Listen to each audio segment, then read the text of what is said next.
जय शनिदेव। शनिवार का दिन न्याय के देवता शनिदेव को समर्पित है।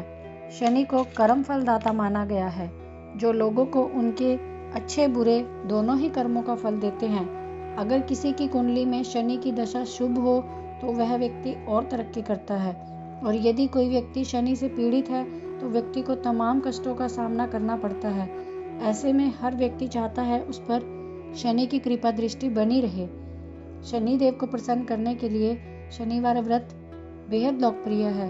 ये व्रत करने से सारे दुख संकट पीड़ा दूर हो जाते हैं, घरों में सुख शांति का आगमन होता है। तो आइए सुनते हैं शनिदेव की कथा। एक समय की बात है जब सभी नवग्रह यानी सूर्य, चंद्र, मंगल, बुध, बृहस्पति, शुक्र, शनि, राहु और केतु में विवाद छिड़ गया कि उन सब में सबसे बड़ा कौन है। सभी आपस में लड़ पड़े। तभी सारे देवराज इंद्र के पास पहुंचे। इंद्रदेव घबराए और निर्णय करने में अपनी असमर्थता जताई, लेकिन उन्होंने सुनवाई लेने राजा विक्रमादित्य का नाम बताया और कहा वो इस समय पृथ्वी पर सबसे प्रिय राजा हैं, जो न्याय प्रिय हैं। आपकी मदद वही कर सकते हैं। सभी ग्रह एक साथ राजा विक्रमादित्य के पास पहुंचे और अपनी समस्या रखी। राजा विक्रमादित्य भी संकट में आ गए, क्योंकि वे जानते थे जिस किसी को भी छोटा घोषित कर दिया वह क्रोधित हो उठेगा। तब राजा ने एक उपाय बताया।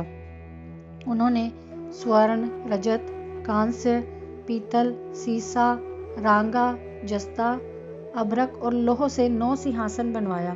इस सिंहासन को इसी क्रम से रख दिया। फिर उन सबसे निवेदन किया, आप सभी सिंहासन पर स्थान ग्रहण करें। इनमें से जो अंतिम सिंहासन पर बैठेगा वही सबसे छोटा माना जाएगा। लोहे का सिंहासन सबसे बाद में होने के कारण शनिदेव उस पर बैठ गए। तभी से वो सबसे छोटे कहलाने लगे। शनिदेव को लगा राजा ने जानकर ऐसी चाल चली है। वह गुस्से में राजा से बोले, राजा तू मुझे नहीं जानता। सूर्य एक राशि में 1 महीना, चंद्रमा 2.25 महीना 2 दिन, मंगल 1.5 महीना, बृहस्पति 13 महीने व बुध और शुक्र 1-1 महीने के लिए रहते हैं। लेकिन मैं 2.5 से लेकर 7.5 साल तक एक ही राशि में रहता हूँ। मैंने बड़ों का विनाश किया है। तब श्री राम की 60 सती आई तो उन्हें वनवास हो गया।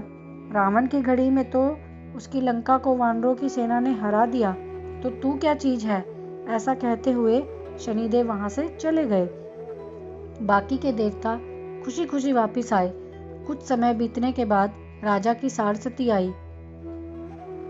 तब शनिदेव बढ़िया घोड़ों को लेकर एक सौदागर बनकर वहां पहुंचे। राजा को पता लगते ही वह अपने अश्वपाल को अच्छे घोड़े खरीदने की आज्ञा दे दी। उसने कई अच्छे घोड़े खरीदे। उनमें से एक सर्वोत्तम घोड़े राजा को सवारी के लिए दिए। राजा के सवार होते ही वह घोड़ा सरपट वन की ओर भागने लगा। भीषण वन में पहुंचते ही वो गायब हो गया। इसके बाद राजा घनघोर जंगल में बिल्कुल अकेला भूखा प्यासा भटकता रहा। तब एक ग्वाले ने उसे पानी पिलाया।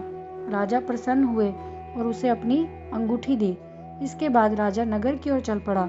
वहां उसने अपना नाम उज्जैन निवासी बीका बताया। उस नगर में एक सेठ की दुकान पर उसने कुछ देर आराम किया। भाग्यवश उस दिन उस सेठ की खूब बिक्री हुई थी, तो सेठ खुश होकर अपने साथ घर ले गए और राजा को खाना खिलाया। वहां उसने खूंटी पर एक हार टंगा देखा, जिसे खूंटी निगल रही थी। थोड़ी देर में पूरा हार गायब हो गया। सेठ को लगा इस वीका ने ही ये हार चुराया है। उसने वीका को कोतवाल के पास पकड़वा दिया। फिर वहां के राजा ने भी वीका को चोर समझा और उसके हाथ पैर कटवाकर नगर के बाहर फिकवा दिया। वहां से एक तेली जा रहा था, जिसे देखकर दया आई। उसने वीका को अपनी गाड़ी में बिठाया और उसके बाद राजा की शनि दशा समाप्त हुई। वर्षा ऋतु आने पर राजा मल्हार के गीत गाने लगा। राजा के राग सुनकर उस नगर की राजकुमारी मन भावनी को उनका गाना पसंद आया। उसने प्रण किया कि वो उसी राग वाले राजा से विवाह करेगी। राजकुमारी ने अपनी दासी को राग गाने वाले को ढूंढने भेजा। दासी ने पता लगाकर राजकुमारी को बताया कि वह तो अपाहिज है, लेकिन राजकुमारी तब भी उससे विवाह करने पर अड़ी रही। अगले दिन वह अनशन पर बैठ गई कि विवाह करेगी तो उसी व्यक्ति से करेगी। तो राजा ने अपनी राजकुमारी का विवाह उस अपंग राजा से करवा दिया। तब एक दिन राजा के स्वप्न में शनिदेव ने कहा, राजन देख, मुझे छोटा बताकर तुमने कितना दुख झेला है। राजा ने उनसे क्षमा मांगी, प्रार्थना करते हुए कहा, हे शनिदेव, ये देख किसी और को ना दे।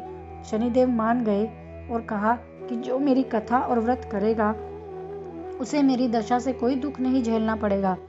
व्यक्ति रोज चींटियों को आटा डालेगा, उसकी भी सभी मनोकामनाएं पूरी होंगी। ऐसा कहते हुए शनिदेव ने राजा के हाथ पैर उसे वापस कर दिए। सुबह आंख खुलने पर राजकुमारी ने देखा और चौंक गई। तब वीका ने उसे बताया कि वह कोई वीका नहीं बल्कि उज्जैन का राजा विक्रमादित्य है। सभी प्रसन्न हुए। सेठ को जब ये बात पता लगी, वह राजा से क्षमा मांगने लगे। राजा ने कहा, इसमें किसी का दोष नहीं है, ये सब तो शनिदेव का क्रोध था। सेठ ने फिर राजा से अपने घर खाने पर जाने का निवेदन किया। सेठ ने कई प्रकार के व्यंजनों से राजा का सत्कार किया। साथ ही देखा कि जो खूंटी हार निगल चुकी थी, अब वह हार वहीं पर था। फिर सेठ ने राजा से अपनी कन्या श्री कंवरी के साथ विवाह करने का निवेदन किया। राजा ने उसे स्वीकार कर अपनी दोनों रानियों मनभावनी और श्रीवंकरी को लेकर उज्जैन नगरी चले गए। वहां राजा का खूब आदर सत्कार हुआ। सारे नगर में दीपमाला बनाई गई। पूरे नगर में घोषणा की कि मैंने शनिदेव को सबसे छोटा बताया था, जबकि वह तो सर्वोपरि हैं। सबके अच्छे बुरे कर्मों के कारक ही शनिदेव हैं। तब से सारे राज्य में शनिदेव की पूजा और कथा नियमित रूप से होने लगी। माना जाता है जो भी शनिवार का व्रत रख शनिदेव की इस कथा को सुनता या पढ़ता है, उसके सारे कष्ट दूर हो जाते हैं। बोलो शनिदेव महाराज की जय।